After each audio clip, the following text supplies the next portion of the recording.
everyone. So it's June. Happy Pride Month.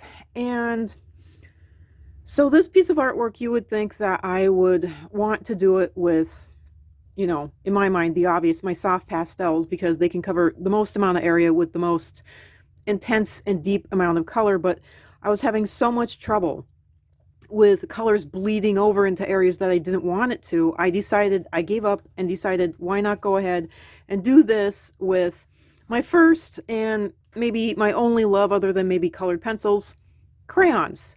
And not just any old crayons, but little kid crayons, the large crayons. So I'm going to do this with crayons, hoping that I will get more control over the colors and be able to not have any bleed over into areas where I don't want it to bleed over into. So there you go. Yes, I'm doing this with crayons. I don't care. This is my artwork. This is me. And I love crayons. I even love the smell of crayons. Oh, thankfully I'm not alone in that. So I'm very, very glad for that. So yeah, on to the artwork.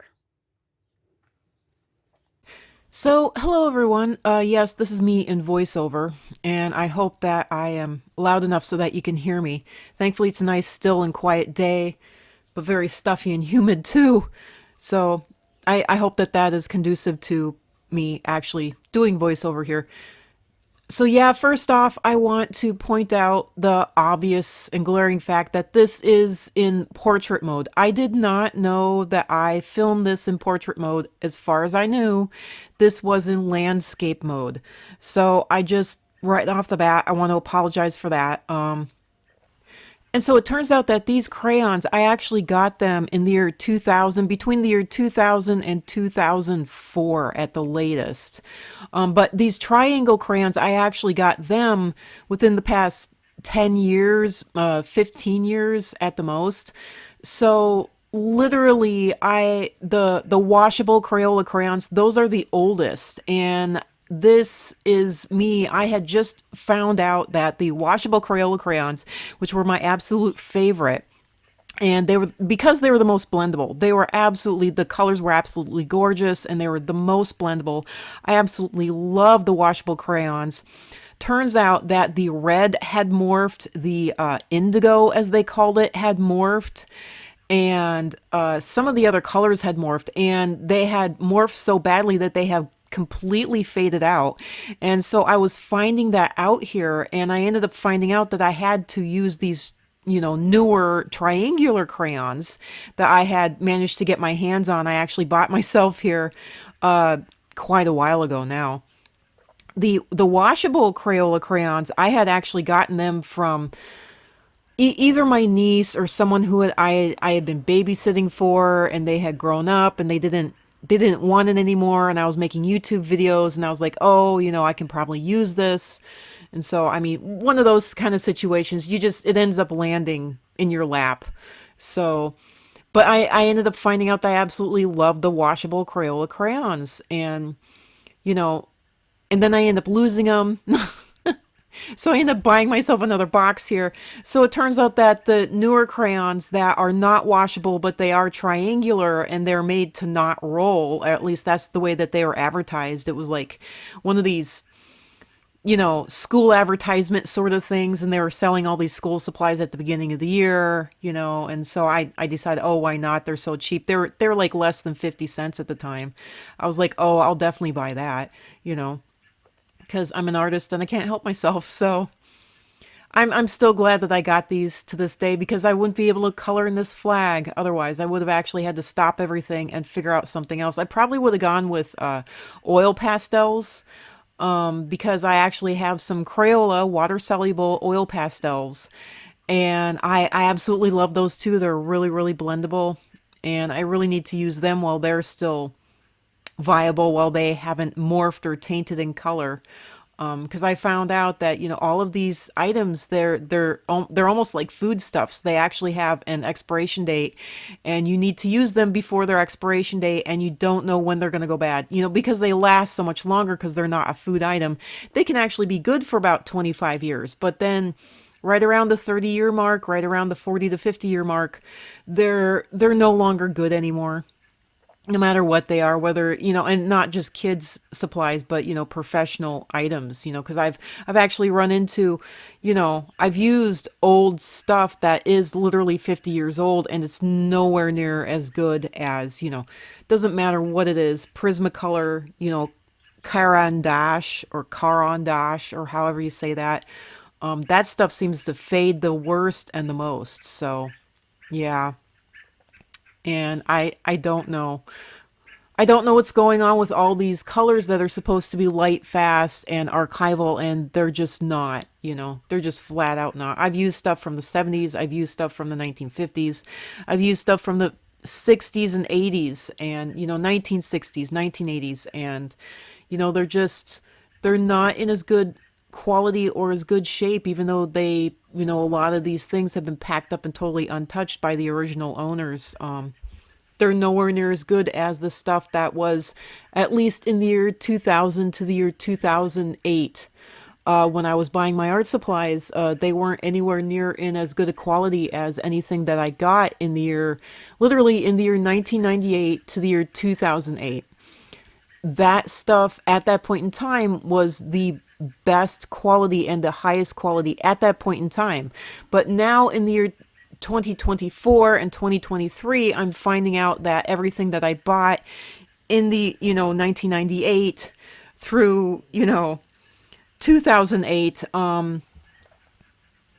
unfortunately, my art supplies that were bought brand new and not bought at, not obtained by friends, relatives, people just throwing stuff away, garage sale and whatnot. My stuff that was bought brand new from the store is starting to degrade. It's starting to degrade. It hurts really bad to admit that. My good, brand new, can't degrade art supplies are degrading, arguably you could say far faster than the stuff from, 1950s to, 1980s. So, because I was using stuff in the years, 2000 and forward, 2000 to 2005, 2007 even, from the 1980s, and I didn't like it. It wasn't great. It wasn't the new style, but arguably the colors were holding up compared to the stuff that I bought brand new and I'm trying to use now. So there you go for quality. And how it just goes down. And so there's some info to all you artists out there. Stuff is degrading in quality. And no matter how archival you try to make sure that your art supplies are, they're just not. By the way, the only thing that I found out that is actually archival, and this is the most brain-blowing thing in the world, not Prismacolor, it's praying watercolors. Praying watercolors, the ones that were old, and the ones that I bought myself, and they came in a white case. They were non-washable. They did not say that they were washable.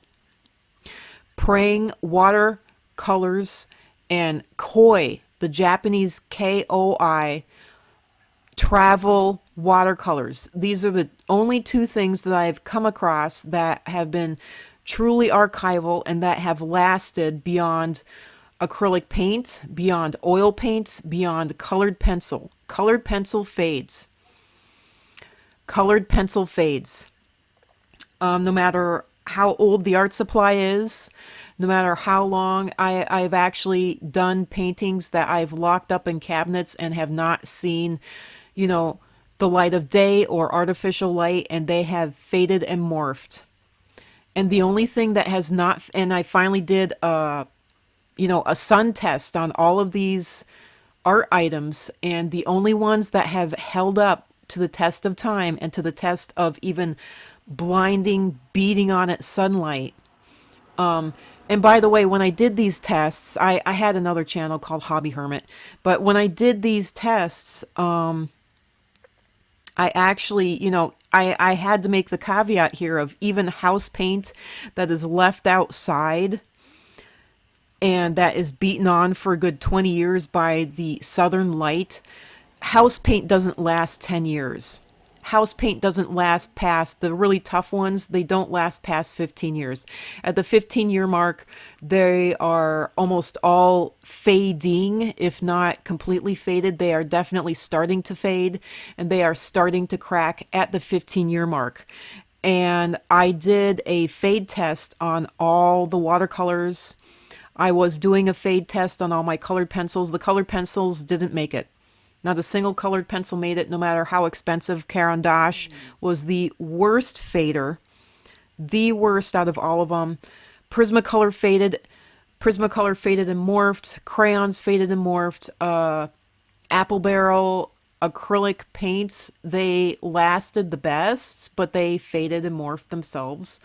So believe it or not, at the time, cheap art, cheap craft, Apple Barrel acrylic paints seemed to be arguably the best, but even they faded and morphed. And the only ones that did not fade and morph across all of the mediums and across all of the colors was Praying watercolor, the children's Praying watercolor, watercolors, watercolor paints, believe it or not, watercolor paints. So there you go. There you go. Mind blowing, I know. And the only other ones that were equal to the Praying were completely untouched. They were like a bulldozer. They were completely untouched. I still don't know what to make of that. Oh yeah, and by the way, a crayon is gonna break here. That's coming up here really fast. So, but yeah, the only ones that didn't fade were the Koi, Koi, travel sets of watercolors. They were better than acrylics. They were better than oils. They were better than oil pastels. They were better than some of the most expensive colored pencils and oil pastels and acrylic paints, believe it or not. So, and we're coming up really soon here on when the crayon actually, pops, when it actually breaks, just to let y'all know. And yep, there we go. There we go. It just popped. It just broke. There we go. It just broke. And one of the big reasons for this, I found out, is because they're wax. They're made out of wax. It's the high wax content. And that's pretty interesting. So this is something that I found out. It turns out that Crayola crayons, in fact, all crayons, they break. They absolutely break. It doesn't matter how hard you try for them to not break, they all break. And I found out that Prismacolor pencils, they break pretty much on the level with Crayola crayons. So that means that Prismacolor pencils have an extremely high wax content. An extremely high wax content, just like colored crayons, which is why they're so blendable and why they're so smooth and creamy. And that is literally why Prismacolor colored pencils bloom, supposedly. That's why wax ends up coming out of them, because their wax content is so incredibly high. That is why. That is why. Because they're exactly like, Crayola colored crayons and all colored crayons. The wax content is so, basically they're wax and pigment, and that's it. And so that's it for this video. Hopefully for the next one, I'll actually talk about,